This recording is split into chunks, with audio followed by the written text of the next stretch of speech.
નમસ્કાર, આપ જોઈ રહ્યા છો નેશન પ્લસ ન્યૂઝ. હું છું હિરલ આપની સાથે. છોટાઉદેપુર જિલ્લામાં હોળીના પર્વની ભારે હર્ષોલ્લાસ અને ભક્તિભાવપૂર્વક ઉજવણી કરવામાં આવી રહી છે. આદિવાસી બહુલ ધરાવતા આ જિલ્લામાં હોળીનું મહત્વ દિવાળી કરતાં પણ વિશેષ જોવા મળે છે. ત્યારે નગરના વિવિધ વિસ્તારોમાં હોલિકા દહનનો કાર્યક્રમ યોજાયો હતો. છોટાઉદેપુર નગરના SF હાઈસ્કૂલના પાછળના ભાગમાં મુખ્ય હોળીનું આયોજન કરવામાં આવ્યું હતું. શાસ્ત્રોક્ત વિધિ વિધાન અને મંત્રોચ્ચાર સાથે બ્રાહ્મણ દ્વારા શુભ મુહૂર્તમાં હોલિકા માતાનું પૂજન કરવામાં આવ્યું હતું. આ પ્રસંગે છોટાઉદેપુરના સાંસદ જસુભાઈ રાઠવા અને ધારાસભ્ય રાજેન્દ્રસિંહ રાઠવાએ ખાસ હાજરી આપી હતી. મહાનુભાવો દ્વારા હોલિકા માતાની પૂજા અર્ચના કર્યા બાદ અગ્નિ પ્રગટાવવામાં આવ્યો હતો. નગરના ભક્તોએ મોટી સંખ્યામાં એકઠા થઈ હોળીની પ્રદક્ષિણા કરી હતી અને શ્રીફળ તેમજ ધાણી મમરાની આહુતિ આપી સુખ શાંતિની પ્રાર્થના કરી હતી.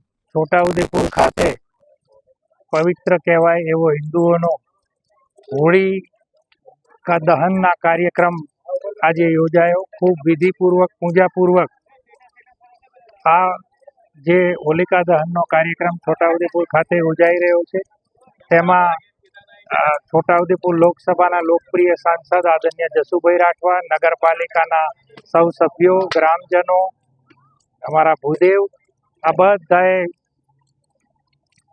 પૂજા વિધિ કરી અને આજે હોલિકા દહનનો કાર્યક્રમ યોજ્યો છે.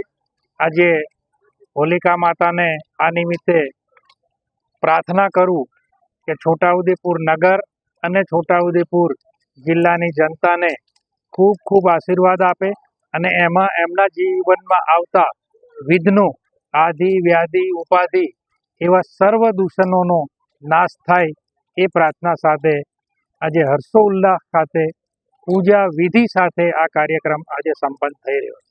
અત્રે ઉલ્લેખનીય છે કે છોટાઉદેપુર જિલ્લો પોતાની ભાતીગળ સંસ્કૃતિ માટે જાણીતો છે. અહીં હોળી માત્ર એક તહેવાર નથી, પણ આસ્થાનું પ્રતીક છે.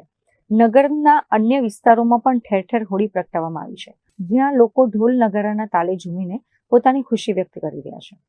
Rehan Patel, Nation Plus News, Chhota Udepur.